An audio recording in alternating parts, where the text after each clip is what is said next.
বাংলাদেশের স্থলহিত জনগণ পরিচিত হয় গুমের সংস্কৃতির সাথে।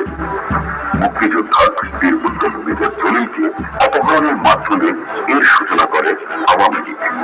আর বিচারাধীন বন্দী সিরাজ শিকদারকে হত্যার মাধ্যমে আবির্ভূত হয় একদলীয় বাকশাল। সেই শৈলদানবের ধাওয়ায় কণ্ঠরুদ্ধ হয় মধ্যপ্রকাশের, বন্ধ হয় সংবাদপত্র, বিচার বিভাগের স্বাধীনতা পিষ্ট হয় স্বৈরাচারের পদতলে।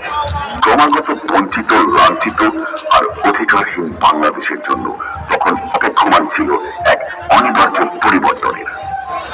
আগস্ট 1975 সাল বাংলাদেশের ইতিহাসের পাতায় অতি দ্রুততায় একের পর এক পরিবর্তনের বার্তাবাহক হয়ে এল। সেদিনের দিশাহীন বাংলাদেশে 7 নভেম্বর 1975 এল পড়াশোনার পরিবেশ আর জ্ঞান চর্চার আবহাওয়া। নারীরা হলেন সমর্যাদায় স্বাবলম্বী, শিশু কিশোর উদ্দীপ্ত হল প্রতিভার বিচ্ছুরণে, স্বাস্থ্য ব্যবস্থা হল আধুনিক আর জনকল্যাণকর। দেশ গড়ার মহান